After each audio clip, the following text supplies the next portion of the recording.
শুরু হলো সব খবর, কম সময়ে সব খবর একসাথে। আগামী 1 ঘন্টায় দেশ বিদেশ, খেলা, বাণিজ্য, বিনোদন সহ সব ধরনের খবরই আপনাদের জানাবো। আমি সৌমিত্র শুভ্র। খবরটা খুব বড় করে বলবো না, কিন্তু যতখানি বলবো তাতে করে আপনি জেনে যেতে পারবেন আজ কোথায় কি হলো। নিয়মিত আয়োজনে স্বাগত জানাচ্ছি আপনাদের সবাইকে। দেশের নতুন করে আরও 3 জন করোনায় আক্রান্ত হয়েছেন বলে জানিয়েছেন স্বাস্থ্য অধিদপ্তরের অতিরিক্ত মহাপরিচালক অধ্যাপক ডাক্তার নাসিমা সুলতানা। এ নিয়ে আক্রান্তের সংখ্যা দাঁড়ালো 20 জনে। দুপুরে মহাখালীতে আইইডিসিআর এর নিয়মিত ব্রিফিংয়ে এই তথ্য জানানো হয়। ব্রিফিংয়ে জানান, আক্রান্তদের মধ্যে 2 জন পুরুষ ও 1 জন নারী। আক্রান্ত 1 জন নারী ও পুরুষের বয়স 30 বছর, অন্যজন 70 ঊর্ধ্ব। তবে আক্রান্ত ব্যক্তিরা একই পরিবারের সদস্য নন বলেও জানান নাসিমা সুলতানা। আক্রান্ত 1 জন ইতালি ভ্রমণ করেছেন, বাকি 2 জন অন্যদের সংস্পর্শে এসে আক্রান্ত হয়েছেন। এ সময় ইভিএমে ভোটে করোনা সংক্রমণের ঝুঁকি আছে বলেও জানান তিনি। গতকাল বলা হয়েছিল 17 জন, তাহলে এখন পর্যন্ত আমাদের 20 জন আক্রান্ত ব্যক্তির সংখ্যা। যারা বিদেশ থেকে আসবেন তারা ঘরের বাইরে যাবেন না, আত্মীয় স্বজন প্রতিবেশী কারো সাথে সাক্ষাৎ করবেন না। এরপরেও যদি লোকজন সচেতন না হয়, পরামর্শ না মানে, তাহলে সরকার আরো কঠোর হতে বাধ্য হবেন। শরীরে তাপমাত্রা বেশি থাকার কারণে গেল 24 ঘন্টায় বিদেশ ফেরত 3 জনকে কুয়েত মৈত্রী হাসপাতালে পাঠানো হয়েছে বলে জানিয়েছেন শাহজালাল আন্তর্জাতিক বিমানবন্দরের পরিচালক AHM তৌহিদুল আহসান। সকালে সংবাদ সম্মেলনে তিনি এই কথা জানান। বলেন, ফ্লাইট বাতিলে সরকারের দেয়া নির্দেশ পালন করা হবে। জানান, দেশে গড়ে 7,000 যাত্রী প্রবেশ করছেন, যার বেশিরভাগই বাংলাদেশি। গত 24 ঘন্টায় আন্তর্জাতিক ফ্লাইট ছিল 25টি, যা আগের তুলনায় 50% কম বলেও জানান তিনি। বিদেশ ফেরতরা সেনাবাহিনীর তত্ত্বাবধানে যাবে কিনা সে বিষয়ে কোনো নির্দেশনা এখনো পাননি বলে জানান বিমানবন্দরের পরিচালক। এখন থেকে যাত্রী নামলে সেনা তত্ত্বাবধানে চলে যাবে, এই মর্মে করে নির্দেশনা এখনো সিভিল এভিয়েশন অথরিটি বাংলাদেশে এখনো এসে পৌঁছায় নাই। আসলে সেটা আমরা ইমপ্লিমেন্ট করব। এয়ারপোর্টের ভিতরে কোনো সেনা উপস্থিতি থাকবে না। যদি তারা আসে, প্যাসেঞ্জার নিতে চায়, তারা এয়ারপোর্টের বাইরে থেকে প্যাসেঞ্জার নিয়ে যাবে। করোনা ভাইরাস থেকে রক্ষা পেতে জুমার নামাজে বিশেষ মোনাজাতে আল্লাহর অনুগ্রহ প্রার্থনা করা হয়েছে।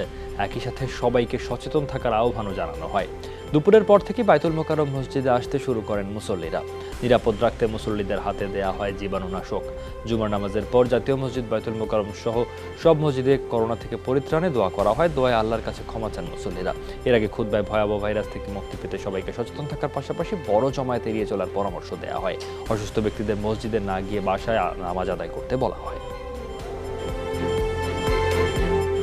এমন কোনো পরিবেশ যতক্ষণ পর্যন্ত সৃষ্টি না হয় যে খুবই ভয়াবহ অবস্থা, যেটা আমরা বাংলাদেশে এখনো মনে করি না, সেজন্য আমরা মসজিদে নামাজ পড়তে আসছি। মসজিদ মন্দির বন্ধ করে কোনো মনে হয় এটা আরো আমরা আমাদের সৃষ্টিকর্তার কাছ থেকে দূরে সরে চলে যাচ্ছি, এরকম একটা আমার কাছে মনোভাব। এখানে বলা হয়েছে যে পরিষ্কার থাকার কথা বলা হয়েছে। এখানে তো বলা হয় নাই যে এখানে আপনি বাসায় বসে থাকবেন, আপনি সব ক্লিয়ার হয়ে যাবে। এছাড়া জুমার নামাজের পর করোনা ভাইরাস থেকে মুক্তি পেতে দেশের বিভিন্ন মসজিদে দোয়া করেছেন মুসল্লিরা। করোনার সংক্রমণ থেকে মুক্তি পেতে সিলেটে দোয়া করেছেন মুসল্লিরা। বেশিরভাগ স্থানে নামাজের আগে আগে খুলে দেওয়া হয় মসজিদ। ফরজের পর সুন্নত আর নফল নামাজ নিজ নিজ বাড়ি গিয়ে আদায় করেন মুসল্লিরা। করোনা ভাইরাস সংক্রমণ সহ রোগবালাই থেকে রক্ষা পেতে দেওয়া হয়েছে নারায়ণগঞ্জেও। নগরীর মাজদাইর সিটি কর্পোরেশন কেন্দ্রীয় মসজিদে জুমার নামাজের পর হয় বিশেষ মোনাজাত। পরে সংসদ সদস্য শামীম ওসমান বলেন, বাজারে পণ্যের পর্যাপ্ত মজুদ থাকলেও কিছু ব্যবসায়ী কৃত্রিম সংকট তৈরি করেছেন। যারা এই অপকর্মে জড়িত তাদেরকে সতর্ক করে দেন শামীম ওসমান। বলেন, বিপদে মানুষের পাশে না দাঁড়িয়ে যারা নৈরাজ্য করছেন তাদের জেলে পাঠানো হবে। সব দল মত নির্বিশেষে আমরা বাজারে যাব, বাজারে নামবো। কোনো মুনাফাখোর, সুদখোর এবং যারা মানুষের দুর্বলতার সুযোগ নিয়ে এই ধরনের ব্যবসায়িক মুনাফা করার চেষ্টা করায় তাদের বিরুদ্ধে রুখে দাঁড়াবো। আর জনগণকে বলবো, প্যানিক হওয়ার কোনো কারণ নেই। মাদারীপুরের শিবচরের 2টি ওয়ার্ড আর 2টি ইউনিয়নের সব লোককে থাকতে হবে হোম কোয়ারেন্টাইনে। বিকালে এই নির্দেশনা দেন পুলিশের ঊর্ধ্বতন কর্মকর্তারা। গতকাল স্থানীয় প্রশাসনের বিধিনিষেধের পর সকাল থেকে অনেকটাই জনমানব শূন্য ছিল এলাকা। উপজেলায় গণপরিবহন বন্ধ। বাজারে অনেকে দোকানপাটও বন্ধ রেখেছেন। প্রতিদিনকার জনসমাগমও চোখে পড়েনি বাজারে। আজ দুপুরে শিবচর থানায় এলাকার পরিস্থিতি দেখতে যান পুলিশের অতিরিক্ত ডিআইজি নূরে আলম মিনা। তিনি বলেন, কেউ হোম কোয়ারেন্টাইন নির্দেশনা না মানলে কঠোর আইনি ব্যবস্থা নেওয়া হবে। প্রবাসী অধ্যুষিত এলাকা হিসেবে শিবচর করোনার প্রচণ্ড ঝুঁকিতে।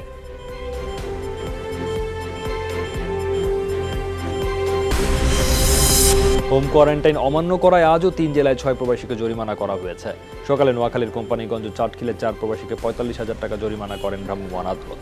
শরীয়তপুরের দামুদ্দায় এক ওমান প্রবাসীকে 5,000 টাকা অর্থদণ্ড করা হয়েছে। এছাড়া বরিশালে 10,000 টাকা জরিমানা করা হয়েছে এক প্রবাসীকে। স্বাস্থ্য বিভাগের নির্দেশনা সবাইকে মেনে চলার আহ্বান জানানো হয়েছে প্রশাসনের তরফে।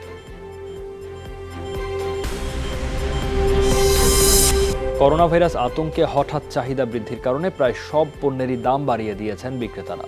চাল, ডাল সহ প্রতিটি জিনিসের দর কেজিতে কয়েক টাকা বেড়ে গেছে। 2-4 দিন ধরে করোনা আতঙ্কে অস্বাভাবিক আচরণ করছেন ক্রেতারা। সবকিছু বন্ধ হয়ে যেতে পারে এমন আশঙ্কায় রাজধানীতে 2 থেকে 3 মাসেরও পণ্য কিনে রাখছেন অনেকে। এই সুযোগটি নিয়েছে বিক্রেতারাও। মাঝখানে পেঁয়াজের দাম অনেক কমলেও এখন কেজিতে 20-25 টাকা বাড়ানো হয়েছে। চাল, ডাল সহ প্রায় সব কিছুরই দাম বাড়তি। কোথাও কোথাও ভোক্তা সংরক্ষণ অধিদপ্তর বাজারে তদারকিতে নেমেছে। যেমন আর কি আর পাইবো না, লুটপাটের মতন এরকম করতে আছে মানুষে। এগুলো আমরা যেই পরিমাণ কাস্টমার নিচে 1 মাসে 2 মাসে নিয়ে কারণে বাজারে মাল দিতেছে না কোম্পানিরা। একজনে নিব বললাম যে 2টা, সে করে কিন্তু 10টা। আমরা তো সীমিত আয়ের মানুষ, আমি অন্তত 1 মাসেরটা মোটামুটি কিনেছি আর কি। কয় দিনের যে কিনবে সবাই জানতেছে না, কি 2 মাস 3 মাস না 6 মাস। 700 টাকার আজকে 3,000 টাকা 10 কেজি কিনে নিয়ে যাচ্ছে। হ্যাঁ, এই জন্য ক্রাইসিসটা তৈরি হচ্ছে। অস্বাভাবিক আচরণ করতেছে সবাই। দাম বাড়লো, চাল পাইতেছি না, চাল দিতেছে না আমাদেরকে মিলের, আমরাও এতটুকু জানি। করোনা ভাইরাস আতঙ্কে সবকিছু বন্ধ হয়ে যাওয়ার শঙ্কায় বাজারে ছুটছেন ক্রেতারা। চাল, ডাল, আটা ও তেলের চাহিদা বেড়েছে বেশি। হঠাৎ এই অস্থির পরিস্থিতির সুযোগ নিচ্ছেন দোকানিরা। নিত্যপণ্যের পাশাপাশি বাড়ানো হয়েছে মাছ, মুরগির দামও। 1 কেজি ওজনের মুরগি কিনতে ক্রেতাকে গুনতে হচ্ছে বাড়তি 10 থেকে 15 টাকা, আর প্রতি ডজন ডিমে দাম বেশি নেওয়া হচ্ছে অন্তত 10 টাকা। ক্রেতারা বলছেন সব ধরনের চালে দাম বেড়েছে। বাজার ভেদে কেজিতে বৃদ্ধির পরিমাণ অন্তত 5 থেকে 8 টাকা। আমদানি শুরুর পর পেঁয়াজের দাম কমতে শুরু করলেও এখন তা হাঁটছে উল্টো পথে। প্রতি কেজিতে বেড়েছে অন্তত 30 টাকা। তবে বাজার থেকে উধাও হয়ে গেছে হ্যান্ড স্যানিটাইজার। হন্যে হয়ে খুঁজেও তা পাচ্ছেন না ভোক্তারা।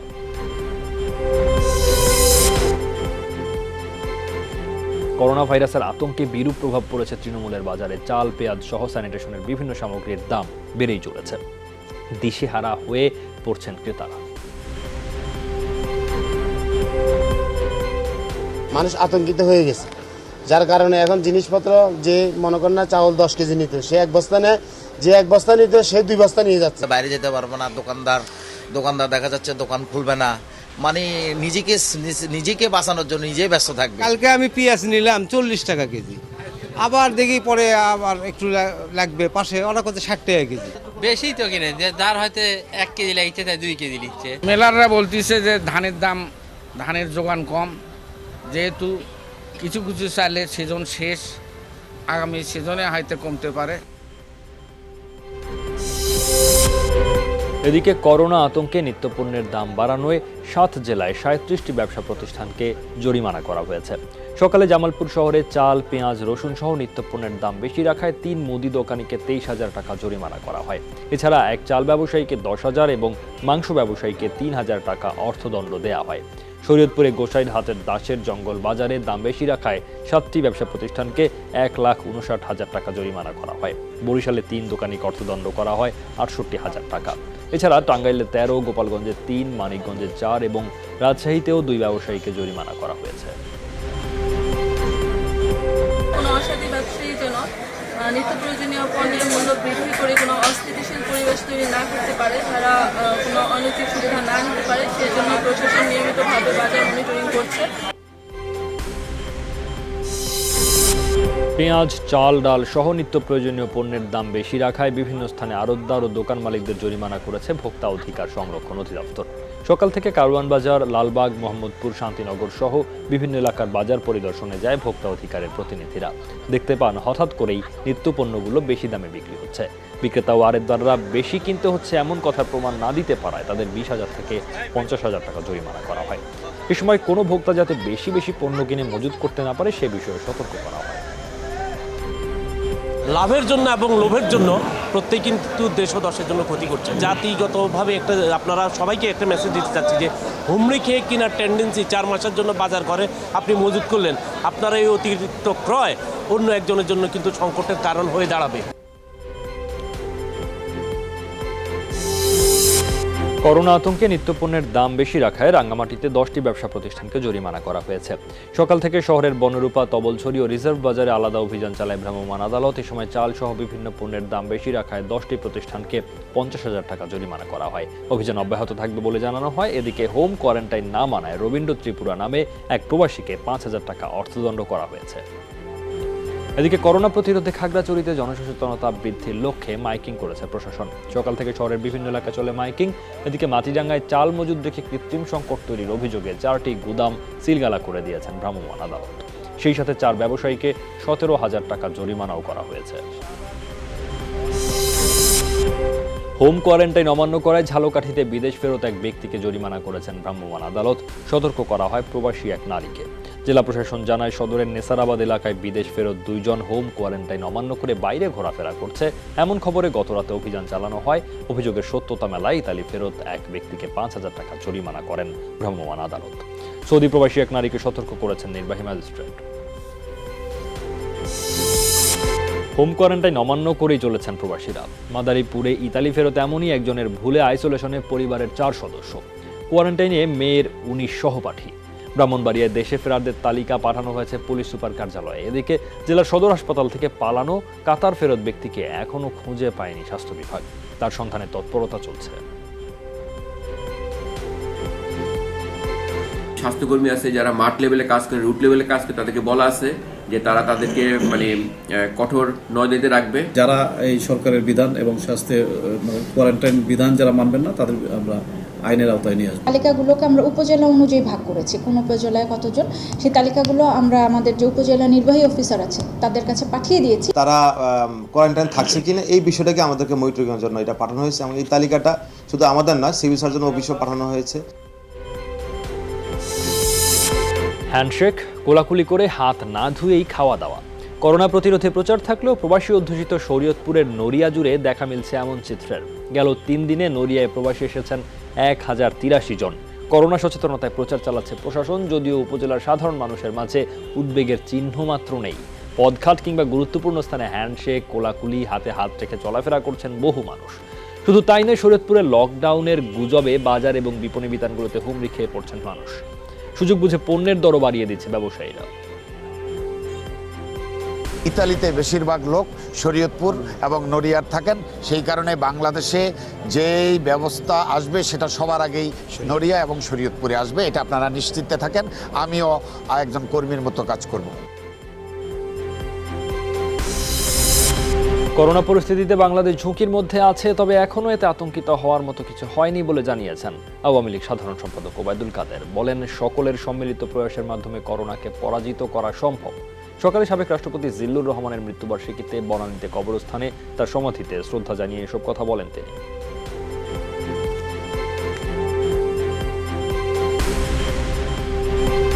আতঙ্কিত হওয়ার মতো কিছু এখনো আমাদের দেশে হয়নি। এ পর্যন্ত 18 জন শনাক্ত হয়েছে, আক্রান্ত হয়েছে, এর মধ্যে একজনের মৃত্যু হয়েছে।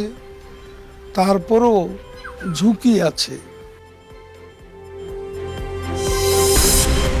সরকারের সতর্কতার ঘাটতি ছিল বলেই করোনা ছড়িয়েছে। করোনা মোকাবেলায় রয়েছে সমন্বয়হীনতাও। তাই সব সেক্টরের প্রতিনিধিদের নিয়ে দ্রুত টাস্কফোর্স গঠনের দাবি জানিয়েছেন নাগরিক ঐক্যের আহ্বায়ক মাহমুদুর রহমান মান্না। সকালে জাতীয় প্রেস ক্লাবে আয়োজিত সংবাদ সম্মেলনে তিনি বলেন, করোনা মোকাবেলায় সমন্বিত কাজের বিকল্প নেই। গণপরিবহন জীবাণুমুক্ত করার দাবিও জানান তিনি। বলেন, কোন এলাকা লকডাউন করতে হলে সেখানকার প্রান্তিক মানুষের খাবারের দায়িত্ব নিতে হবে সরকারকে।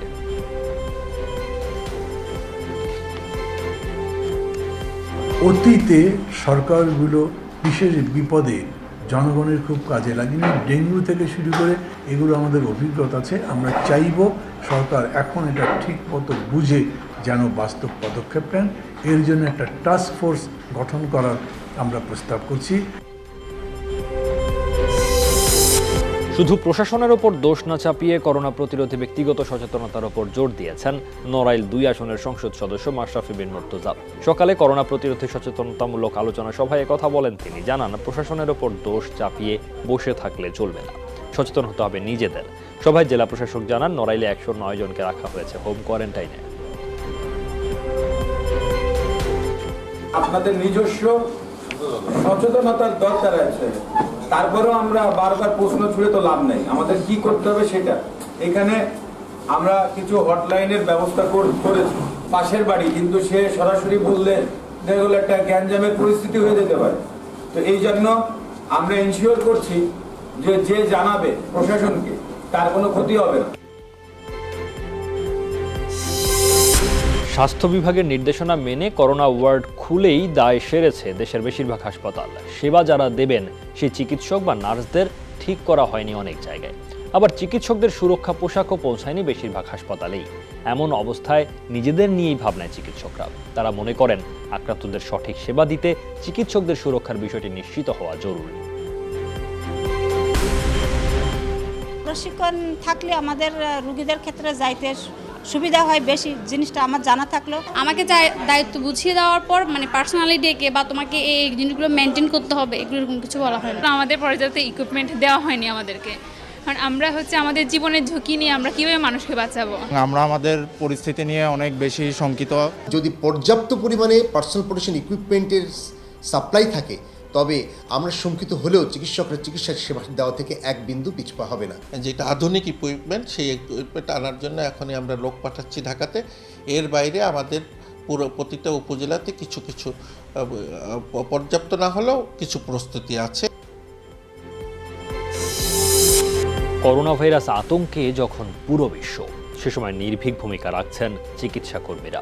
দেশে দেশে প্রাণঘাতী মহামারী রুখতে 24 ঘন্টায় লড়াই করছেন তারা।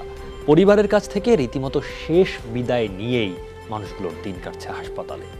এরই মধ্যে চীনে জাতীয় বীর ঘোষণা করা হয়েছে চিকিৎসা কর্মীদের।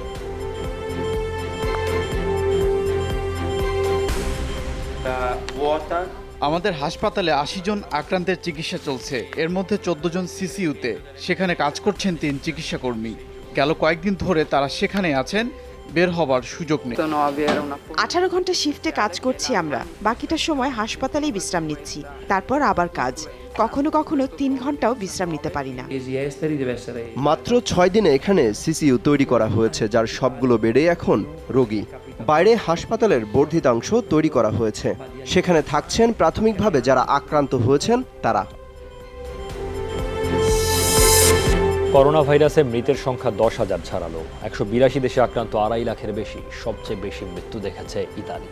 দেশটিতে একদিনই মারা গেছেন 427 জন। সব মিলিয়ে সংখ্যাটি 3,405। প্রতিবেশী স্পেনে নতুন করে প্রাণ গেছে আরও 171 জনের।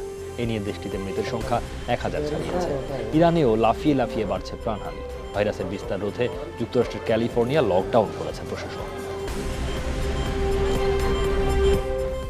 একদিনের ব্যবধানে মৃত্যুর ঘটনা বেড়েছে অনেক। এছাড়া আক্রান্তদের মধ্যে 8% এখন আছে ইনসেনটিভ কেয়ারে। এই মুহূর্তে সতর্কতা ছাড়া আর কোনো বিকল্প নেই। প্রয়োজনে আরও আগ্রাসী পদক্ষেপ নিতে বাধ্য হবে সরকার। ভাইরাসটিতে খুব শীঘ্রই রাজ্যের 56% মানুষ আক্রান্ত হবেন এমন আশঙ্কা আছে চিকিৎসকদের। নিঃসন্দেহে এটা উদ্বেগজনক। ভাইরাসটির বিস্তার রোধেই লকডাউন। প্রত্যাশা সবাই ঘরে থেকে নিজেদের সুরক্ষিত রাখবেন।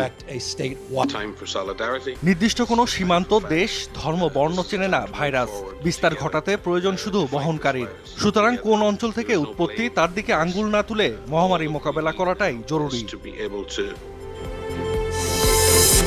করোনা ভাইরাসের বিস্তার রোধে মসজিদ আল হারাম এবং মসজিদে নববীতেও নামাজ বন্ধের ঘোষণা দিল সৌদি আরব। সৌদি গণমাধ্যমগুলো জানায়, বাদশার সাথে প্রতিরক্ষা ও স্বাস্থ্য মন্ত্রণালয়ের বৈঠকের পরই এলো স্থগিতাদেশ। এর ফলে জুমার দিন থেকে কার্যকর হবে সিদ্ধান্তটি। গেল সপ্তাহেই কাবা শরীফ এবং মসজিদে নববী বাদে অন্যান্য সব মসজিদে নামাজ আদায়ের ওপর স্থগিতাদেশ দেয় সৌদি সরকার।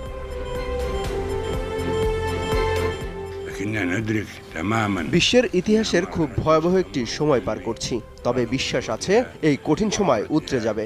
আমাদের ঐক্যবদ্ধ প্রচেষ্টা, কঠোর পরিশ্রম ভাইরাসের বিরুদ্ধে ইতিবাচক ফল এনে দেবে। সরকারি নির্দেশনা মেনে চলার আহ্বান জানাচ্ছি।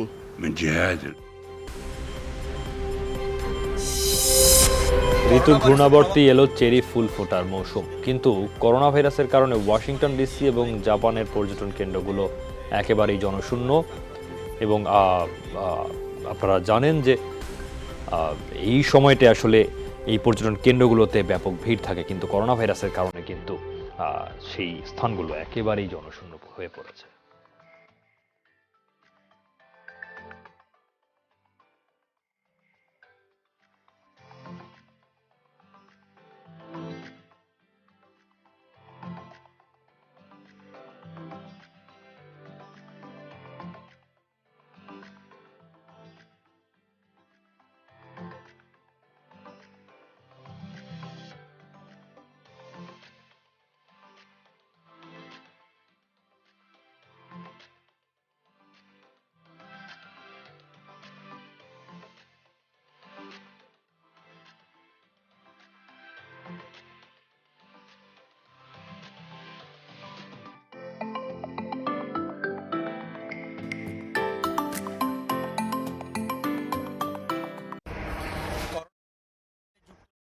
তিনি যুক্তরাষ্ট্রে করোনা ভাইরাসের প্রবেশে বাংলাদেশিদের কি অবস্থা তা নিয়ে বলছেন। যে কয়েকজন করোনা ভাইরাসে আক্রান্ত হয়েছেন, খবরটি বাংলাদেশি কমিউনিটি ছড়িয়ে পড়ার পর থেকে প্রবাসীদের মধ্যে আরো বেশি আতঙ্ক হয়ে পড়ছেন বাংলাদেশিরা। এমনিতে জরুরি অবস্থা, দ্বিতীয়ত অনেক প্রতিষ্ঠানগুলো কাজকর্ম বন্ধ হয়ে যাওয়ার পর থেকে প্রবাসী বাংলাদেশের এক পর্যায়ে ঘরবন্দি। তাদের তেমন কাজকর্ম নেই, বাসা থেকে ভয়ে বের হচ্ছেন না, সবকিছু মিলাই যেন তাদের কষ্টের জীবন কাটছে।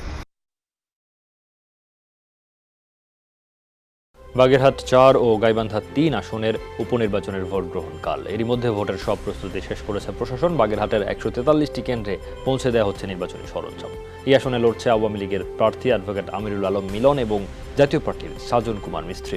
ভোটারদের করোনা ভাইরাসের ঝুঁকিমুক্ত রাখতে কেন্দ্রে রাখা হচ্ছে হ্যান্ড স্যানিটাইজার ও সাবান। একই দিন গাইবান্ধা 3, সাদুল্লাপুর পলাশবাড়ি আসনে অনুষ্ঠিত হবে ভোট। 20 ইউনিয়নের 132টি কেন্দ্রে পৌঁছে দেওয়া হচ্ছে নির্বাচনী সরঞ্জাম। সার্বিক নিরাপত্তায় আছে পুলিশ, বিজিবি ও র্যাব সদস্যরা। করোনা ভয়াবহতার শঙ্কার মধ্যেই ভোট আয়োজনের কড়া সমালোচনা বিশ্লেষকদের। তাদের মতে এই সময়ে ভোটার আসবে না জেনেও ইসির এই গোয়ার্তুমি হঠকারী সিদ্ধান্ত। ভোট আয়োজন মানেই সকল ভোটারদের আমন্ত্রণ জানানো। উদ্বেগজনক পরিস্থিতিতে জোর করে ভোট নেওয়া মানে ভোটারদের ঝুঁকিতে ফেলা বলেও মন্তব্য করেন সাবেক নির্বাচন কমিশনার এমসাখাত হোসেন ও সুজন সম্পাদক বদিউল আলম মজুমদার। বিশ্বজুড়ে করোনা আতঙ্কের মধ্যেই 6 ফেব্রুয়ারি ঢাকা, গাইবান্ধা ও বাগেরহাট উপনির্বাচনের তফসিল দেয় কমিশন। শিডিউল ডিক্লেয়ার করার পরে যে কোনো কারণে, বিশেষ করে দৈব কোনো বিষয় হলে পরে ইলেকশন কমিশন এটাকে ডেফার করতে পারে লম্বা সময়ের জন্য। এই সময়ে কেন তারা এই নির্বাচনটাকে নিয়ে আগাচ্ছে আমি জানি না। তার মানে কি ভোটারবিহীন নির্বাচন করতে যাচ্ছে? নির্বাচন কমিশন যে নির্বাচনের কথা নির্বাচন করার জন্য অনমনোনীত প্রদর্শন করছে, এটার আমি কোনো যৌক্তিকতা খুঁজে পাইনি। বরং আমি বলবো এটা একটা চরম দায়িত্বহীনতা।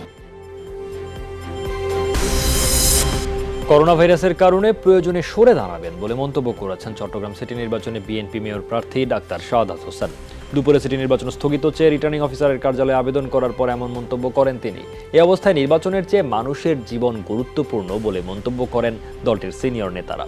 তবে দায়ভার নিজের ঘাড়ে রাখছেন না আওয়ামী লীগের প্রার্থী রেজাউল করিম। তার মতে এই সময় নির্বাচন হবে কি হবে না সে বিষয়ে সিদ্ধান্ত নেবে নির্বাচন কমিশন।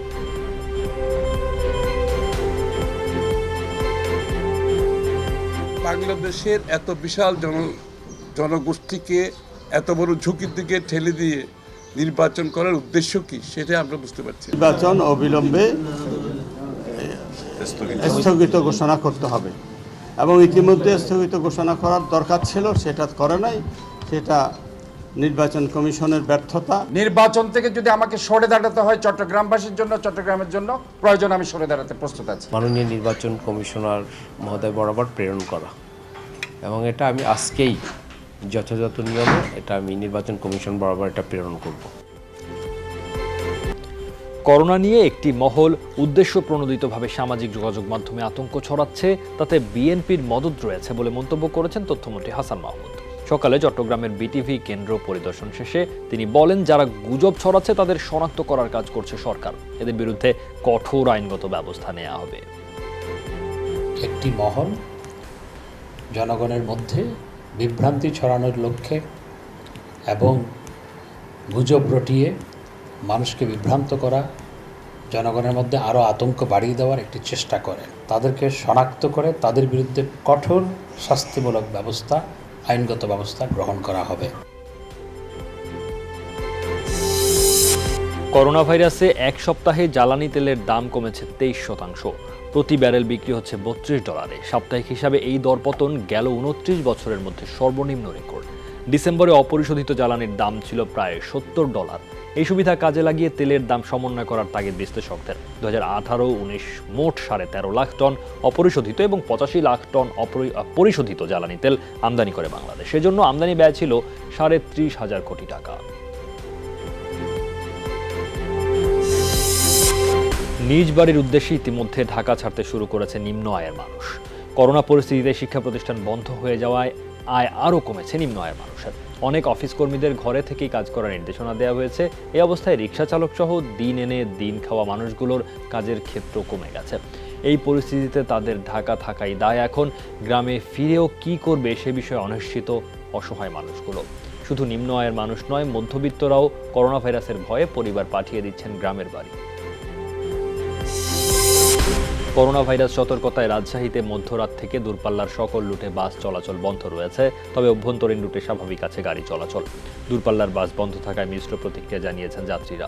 করোনা ভাইরাসের সংক্রমণ ঠেকাতে এ ধরনের পদক্ষেপকে স্বাগত জানিয়েছেন অনেকে, কেউ কেউ আবার জানিয়েছেন ভোগান্তির কথা। করোনা ভাইরাসের কারণে সব ধরনের সমাবেশ নিষিদ্ধ হলেও সেই ভাইরাসের হাত থেকে বাঁচতে শিরনি খাওয়ার আয়োজন করা হলো হবিগঞ্জের বানিয়াচং। স্থানীয়রা জানান, বানিয়াচংয়ের সুবিদপুর ইউনিয়নের আতকুড়া গ্রামবাসী এবং নবীগঞ্জ উপজেলার পানিউমদা ইউনিয়নের নোয়া গ্রামের লোকজন এক হয়ে এই আয়োজন করে। স্থানীয়দের বিশ্বাস, এই শিরনির মাধ্যমে করোনা ভাইরাস থেকে জনজীবন ও হাওরের ফসল রক্ষা পাবে। এতে অংশ নেন 2 গ্রামের কয়েক হাজার মানুষ। গুজবে অস্থির দেশের বিভিন্ন জায়গায় পেঁয়াজের বাজার। অনেকে প্রয়োজনের অতিরিক্ত কেনায় দাম বাড়িয়ে দিয়েছে অনেক বিক্রেতা। বৃহস্পতিবার কিশোরগঞ্জের বাজারে ধরা পড়ে এমন অস্থিরতা। সেখানকার ক্রেতারা জানান, একদিন আগেও যে পেঁয়াজের দাম ছিল 40 থেকে 45 টাকা, তা বেড়ে হয়েছে 60 থেকে 70 টাকা। আরও মূল্য বৃদ্ধির সংখ্যায় পেঁয়াজ কিনতে হুমড়ি খেয়ে পড়ে অনেকে বিষয়টি সমালোচনা করেন, বলেন দেশে উৎপাদন হয়েছে, আসছে প্রতিবেশী দেশ থেকেও। এমন অবস্থায় পেঁয়াজের সংকট হবার খবর গুজব মাত্র।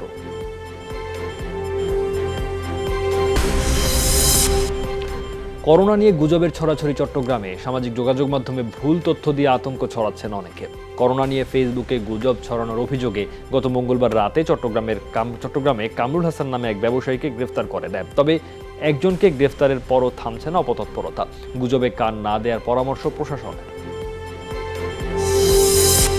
করোনা সতর্কতায় লিফলেট বিতরণ করেছে রাজশাহী বিভাগীয় প্রশাসন ও পুলিশ। সকালে সাহেববাজারের 0 পয়েন্ট থেকে সোনাদিঘি মোড় কাঁচা বাজার পর্যন্ত এই কর্মসূচি পালন করা হয়। এদিকে শ্রমজীবীদের মাঝে নিজেদের তৈরি হ্যান্ড স্যানিটাইজার বিতরণ করেছে বরেন্দ্র বিশ্ববিদ্যালয়ের ফার্মেসি বিভাগ।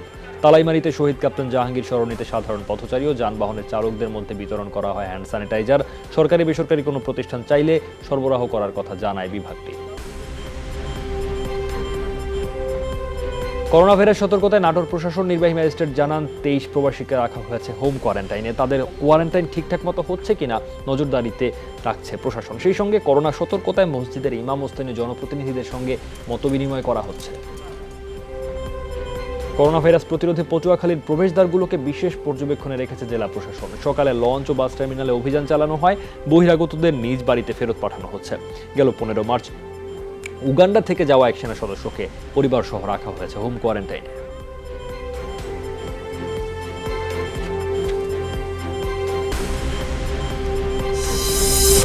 করোনা ভাইরাস সংক্রমণের প্রভাব রফতানি বাণিজ্যে পড়ায় স্থবিরতা নেমে এসেছে নাটোরের চক বৈদ্যনাথের চামড়ার আড়তগুলোতে।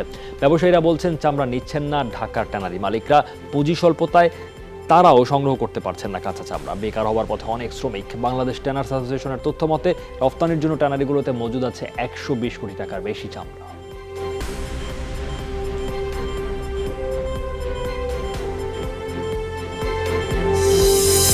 করোনা ভাইরাস আতঙ্কে একরকম অবরুদ্ধ হয়ে পড়েছে পশ্চিমা বিশ্ব। ইউরোপের বেশিরভাগ ব্যবসা প্রতিষ্ঠান, অফিস আদালত বন্ধ থাকায় অলস সময় কাটাচ্ছেন সবাই। আবার অনেকে ঘরে বসেই সারছেন অফিসের কাজ। প্রবাসী বাংলাদেশিরাও অভ্যস্ত হচ্ছেন এসবে। তবে ঘরবন্দি থাকায় ব্যাপকভাবে বাধাগ্রস্ত হচ্ছে শিশুদের মানসিক বিকাশ। দৈনন্দিন জীবনযাপনেও হিমশিম খেতে হচ্ছে নানা সংকটে।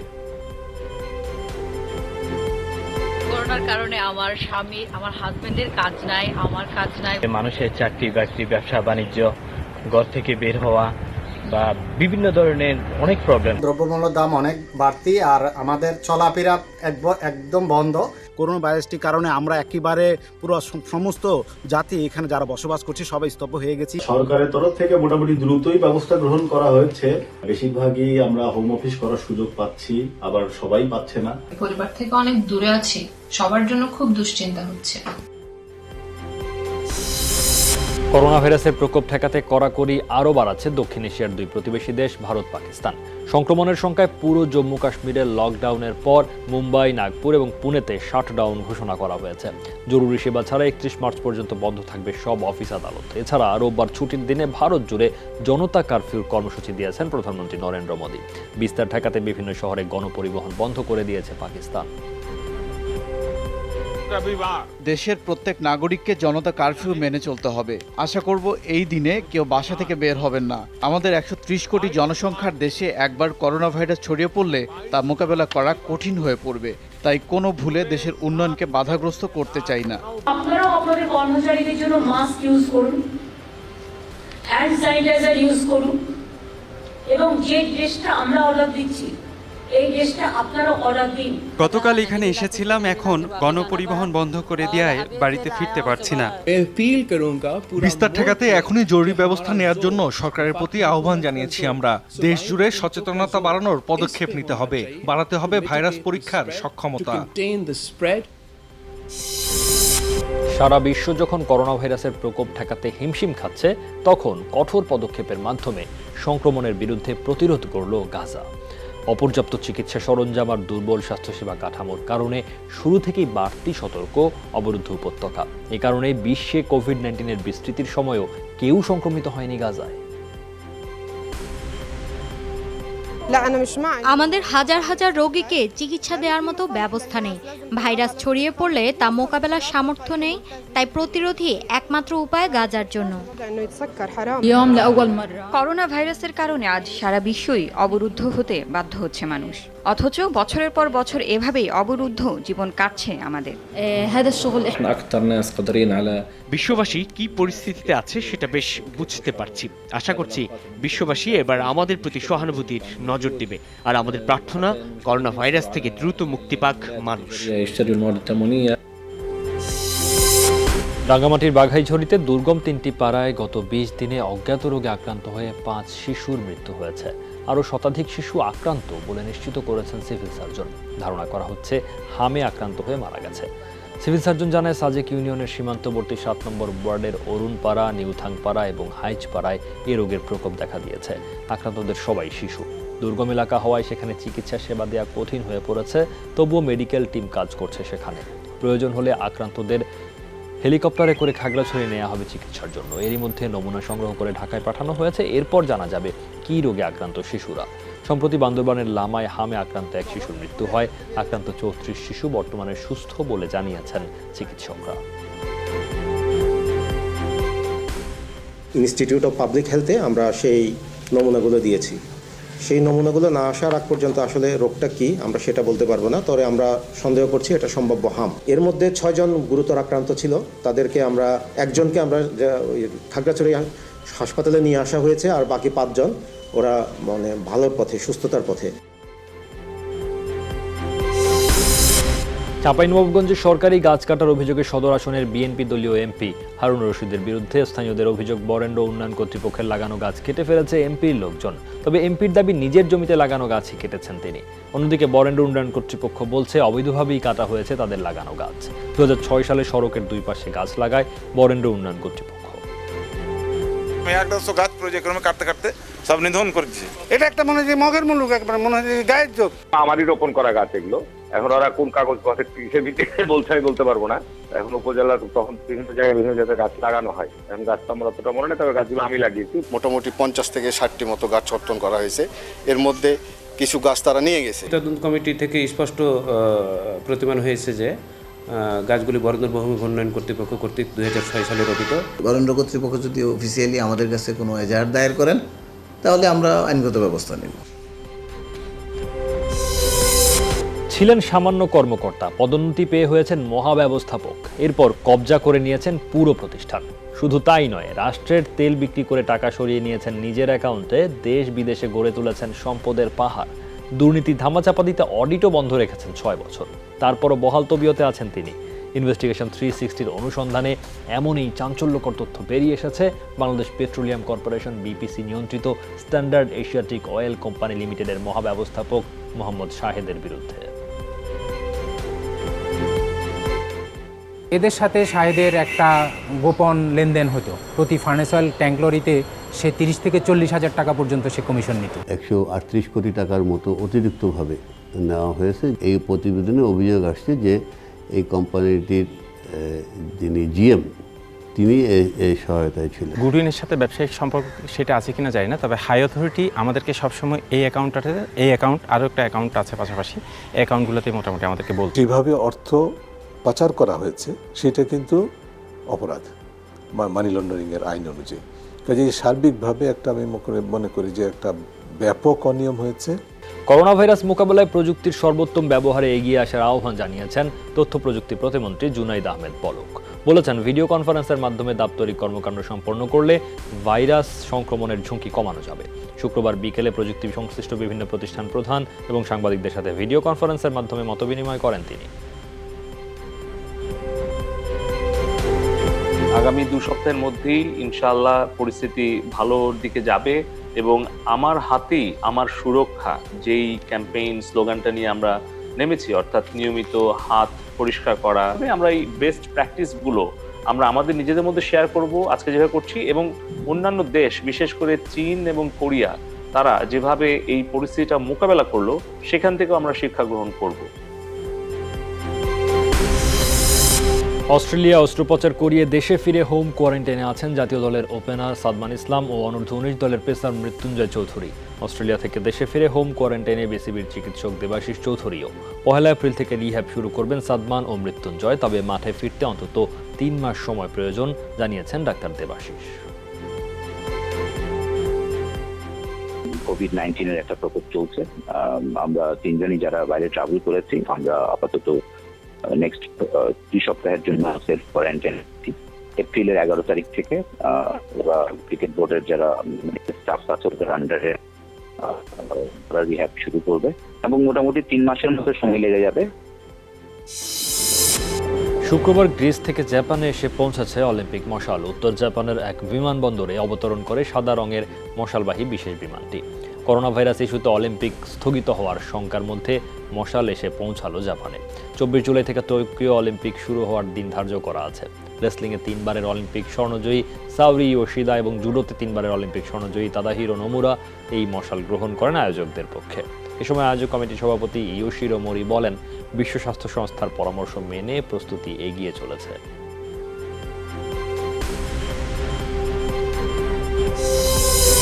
করোনা ভাইরাসের কারণে স্থগিতাদেশ বাড়ল ইংলিশ ফুটবলে। নতুন সিদ্ধান্তে আগামী 30 এপ্রিল পর্যন্ত বন্ধ থাকবে ইংল্যান্ডের সব ধরনের পেশাদার ফুটবল। এ সময়ে ইংলিশ প্রিমিয়ার লিগ ও ইএফএল, নারী সুপার লিগ, নারী চ্যাম্পিয়নশিপ এবং স্কটল্যান্ড, ওয়েলস ও উত্তর আয়ারল্যান্ডের সব ধরনের ফুটবল স্থগিত থাকবে। করোনা ভাইরাস পরিস্থিতি স্বাভাবিক হলে এরপরে শুরু হবে মৌসুমের বাকি অংশ। আগামী 1 জুন মৌসুম শেষ হওয়ার কথা, তবে ইউরো চ্যাম্পিয়নশিপ পিছিয়ে যাওয়ার নির্ধারিত সময়ের পরও মৌসুম পিছিয়ে নেওয়ার সুযোগ রয়েছে। এর আগে 3 এপ্রিল পর্যন্ত স্থগিত করা হয়েছিল দেশটির সব ধরনের পেশাদার ফুটবল। মাত্র 35 বছর বয়সে মৃত্যুবরণ করেছেন ইংলিশ ফুটবলার পিটার হুইটিংহাম। মাথায় আঘাত পেয়ে মৃত্যু হয় এই সাবেক কার্ডিফ ফুটবলারের। ব্যারির এক পানশালায় পড়ে গিয়ে মাথায় আঘাত পান হুইটিংহাম। আহত অবস্থায় গেল 7 মার্চ তাকে ভর্তি করা হয় স্থানীয় হাসপাতালে, তবে বৃহস্পতিবার মাত্র 35 বছর বয়সেই মৃত্যুবরণ করেন তিনি। ইংল্যান্ড জাতীয় দলের সুযোগ না পেলেও খেলেছেন অনূর্ধ্ব-21 দলের হয়ে, তবে কার্ডিফ সিটির হয়ে সফল এক ক্যারিয়ার ছিল তার। ক্লাবটির হয়ে 459 ম্যাচ খেলে করেছেন 98 গোল, আর ক্লাবটির হয়ে 2 বার বর্ষসেরা ফুটবলার নির্বাচিত হয়েছিলেন এই মিডফিল্ডার। তার মৃত্যুতে শোক জানিয়েছে কার্ডিফ সিটি। ইংলিশ প্রিমিয়ার লিগে অ্যাস্টন ভিলা হয়ে ক্যারিয়ার শুরু করেন হুইটিংহাম। করোনা ভাইরাসের কারণে বাংলাদেশ ক্রীড়া শিক্ষা প্রতিষ্ঠান বিকেএসপির 2020 শিক্ষাবর্ষ শিক্ষার্থীদের ভর্তি কার্যক্রম স্থগিত করেছে কর্তৃপক্ষ। সকালে প্রতিষ্ঠানটির পরিচালক কর্নেল এ.কে মাঝহারুল হকের স্বাক্ষরিত এক নোটিশে এই স্থগিতাদেশ দেওয়া হয়। নোটিশে জানানো হয়, পরবর্তী নির্দেশনা না দেওয়া পর্যন্ত এই সিদ্ধান্ত বলবৎ থাকবে। এর আগে বিকেএসপির শিক্ষার্থীদের 31 মার্চ পর্যন্ত ছুটি ঘোষণা করা হয়, তবে চালু আছে তাদের অফিস কার্যক্রম।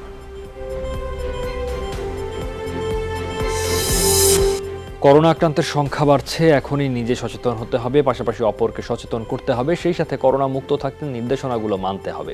এখনও তৈরি করা যায়নি করোনার প্রতিষেধক, তবে সাধারণত আক্রান্তের অন্য কোনো জটিল ব্যাধি না থাকলে নির্দিষ্ট সময়ের পর সেরে উঠছেন করোনা রোগীরা। এই মহামারী মোকাবেলায় সরকারের পাশাপাশি কাজ করছে ব্র্যাক সহ উন্নয়ন সংস্থাগুলো। একলা স্বাস্থ্য বিভাগ এটা করছে না বা স্বাস্থ্য বিভাগ কেন করছে এই বললে পরে কোনো কাজ হবে না, কারণ যদি রোগ ছড়িয়ে পড়ে আমরাও আক্রান্ত হওয়ার আশঙ্কা আছে। দায় মুক্ত কিন্তু কেউ নই আমরা। সকলে মিলে কাজ করলে সেই ক্রাইসিসটা আমরা তাড়াতাড়ি ওভারকাম করতে পারি, আমরা সেটাকে মোকাবেলা করতে পারি। কাজে এনজিওরা যদি কাজ করে অবশ্যই তাদেরকে আমরা আহ্বান করব যে তারা কাজ করতে পারবে। আমাদের ব্যক্তিগত সামাজিক এবং যে সমস্ত অর্গানাইজেশন পারবে এবং পারছে তাদের সবাইকে আগে আসতে হবে। ব্র্যাক বিশাল সংগঠন, সেক্ষেত্রে আমরা যা কিছু আছে আমাদের সাইড থেকে করণীয়, মানে এটা যাতে মোকাবেলা করতে পারে সেই আমাদের সহযোগিতার হাত বাড়িয়ে দিচ্ছি। 5 জেলায় সড়ক দুর্ঘটনায় 7 জন নিহত হয়েছে, আহত হয়েছে অন্তত 7 জন। সকালে ঢাকা সিলেট মহাসড়কের নরসিংদীর মাধবদীর ভগীরথপুরে ট্রাক পিকআপ সংঘর্ষ হয়। এতে ঘটনাস্থলেই পিকআপের 2 আরোহী নিহত হন, আহত হয় 6 জন। নিহতদের মধ্যে বারেক নামে একজনের পরিচয় জানা গেছে, তার বাড়ি নরসিংদী সদরের কান্দাইল গ্রামে। ট্রাকের ধাক্কায় ভটভটি উল্টে একজন নিহত হয়েছে জয়পুরহাটে। এছাড়া গাজীপুরে বাস চাপায় মোটরসাইকেলের এক আরোহী প্রাণ হারিয়েছেন। এদিকে ময়মনসিংহ ও খুলনায় মারা গেছেন 3 জন।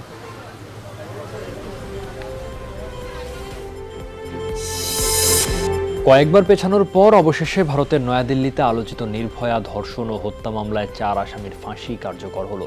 শুক্রবার ভোর 5:30 নাগাদ শাস্তি বাস্তবায়ন করে তিহার জেল কর্তৃপক্ষ। দীর্ঘ 7 বছর পর ন্যায় বিচার পেল পরিবার। প্রতিক্রিয়ায় স্বস্তি নেমেছে রাজধানী দিল্লি সহ গোটা ভারতে। 2012 সালের 16 ডিসেম্বর দিল্লিতে চলন্ত বাসে গণধর্ষণ ও ভয়াবহ নির্যাতনের শিকার হন এক মেডিকেল শিক্ষার্থী। সেই ঘটনায় ক্ষোভে ফুঁসে ওঠে গোটা ভারত।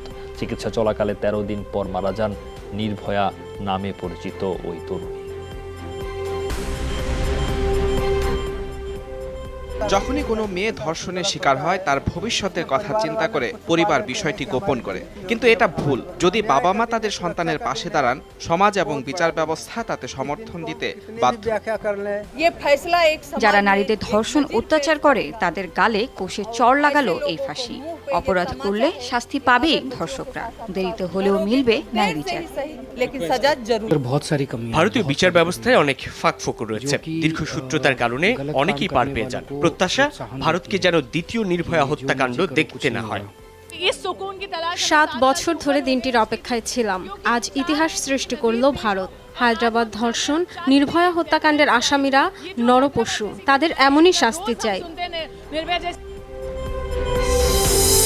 অবশেষে মধ্যপ্রদেশের মুখ্যমন্ত্রীর পদ থেকে পদত্যাগ করলেন কমলনাথ। শুক্রবার ভোপালে এক সংবাদ সম্মেলনে ইস্তফার ঘোষণা দেন তিনি। এদিনই আস্থা ভোট হওয়ার কথা থাকলেও মাত্র কয়েক ঘন্টা আগেই সরে দাঁড়ালেন এই কংগ্রেস নেতা। বিজেপি গণতন্ত্রকে হত্যা করেছে বলে অভিযোগ করেন তিনি। বলেন, বিজেপি ষড়যন্ত্র করে কংগ্রেস বিধায়কদের আটকে রেখেছে। চলতি মাসে রাজ্যটির শীর্ষস্থানীয় রাজনীতিক জ্যোতিরাদিত্য সিন্ধে সহ 22 বিধায়ক পদত্যাগ করলে চাপে পড়ে সরকার। যুক্তরাষ্ট্রের ডেমোক্রেটিক পার্টির প্রার্থী বাছাইয়ের দৌড় থেকে সরে দাঁড়ালেন তুলসী গ্যাবার্ডো। ফলে জো বাইডেন ও বার্নি স্যান্ডার্সের মধ্যে হবে চূড়ান্ত লড়াই। বৃহস্পতিবার টুইটারে এক ভিডিও বার্তায় এই সিদ্ধান্তের কথা জানান হাওয়াইয়ের সাবেক এই আইন প্রণেতা। একই সাথে ফ্রন্ট রানার জো বাইডেনকে সমর্থন জানান।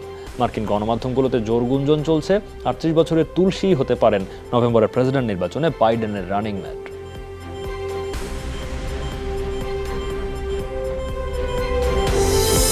করোনা ভাইরাসের বিস্তার রোধে কারাবন্দীদের মুক্তির দাবি তোলায় 4 মানবাধিকার কর্মী ও জনপ্রিয় সাহিত্যিককে গ্রেফতার করল মিশর। কারাগারের নোংরা বদ্ধ পরিবেশে গাদাগাদি করে রাখা কয়েদিদের মধ্যে দ্রুত প্রাণঘাতী মহামারীর বিস্তৃতির শঙ্কার কথা জানান তারা। গ্রেফতারকৃতরা হলেন মানবাধিকার কর্মী মোনা সাইফ, তার মা অধ্যাপক লায়লা সাইফ, সাহিত্যিক আদাফ ও রাবাব আল মাহাদি।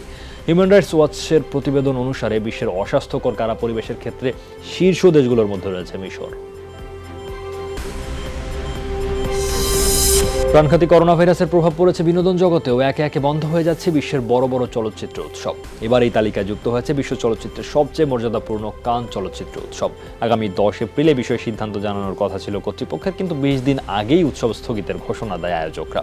73তম কান চলচ্চিত্র উৎসব 12 মে থেকে 23 মে পর্যন্ত সময়ে অনুষ্ঠিত হওয়ার কথা ছিল। এই স্থগিতাদেশের কারণে উৎসবটি বছরের শেষের দিকে চলে যাওয়ার শঙ্কা রয়েছে। এদিকে করোনা আতঙ্কে স্থগিত হয়ে গেছে অনেক বহুল প্রতীক্ষিত সিনেমার মুক্তি। সেই তালিকায় এবার যুক্ত হলো বলিউডের 83। এক অফিসিয়াল বিবৃতিতে সিনেমাটির প্রযোজনা সংস্থা এই ঘোষণা দিয়েছে। কবির খান পরিচালিত সিনেমাটি মুক্তির কথা ছিল আগামী 10 এপ্রিল।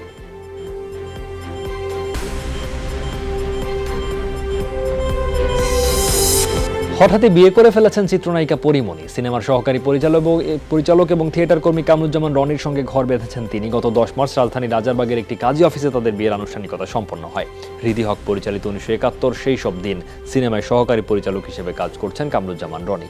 এই সিনেমায় কেন্দ্রীয় একটি চরিত্রে অভিনয় করছেন পরিমণি, আর সেই সূত্র ধরেই রনির সঙ্গে তার পরিচয়। এরপর তাদের বন্ধুত্বপূর্ণ সম্পর্ক গড়ে ওঠে, অবশেষে তার রূপ নিল বিয়েতে। এর আগে সাংবাদিক তামিম হাসানের সঙ্গে পরিমণির বাগদান হয়েছিল, যদিও বিয়ের আগেই তা ভেঙে যায়। এই ছিল আজকের সব খবরে। যে কোনো সংবাদ সবার আগে জানতে চোখ রাখুন যমুনা টেলিভিশনে। ভিজিট করুন আমাদের ওয়েবসাইট, ফেসবুক পেজ ও ইউটিউব চ্যানেল। লগ ইন করুন www.jomuna.tv, Facebook/Jamuna Television, YouTube/Jamuna TV BD। এতক্ষণ সাথে থাকার জন্য ধন্যবাদ।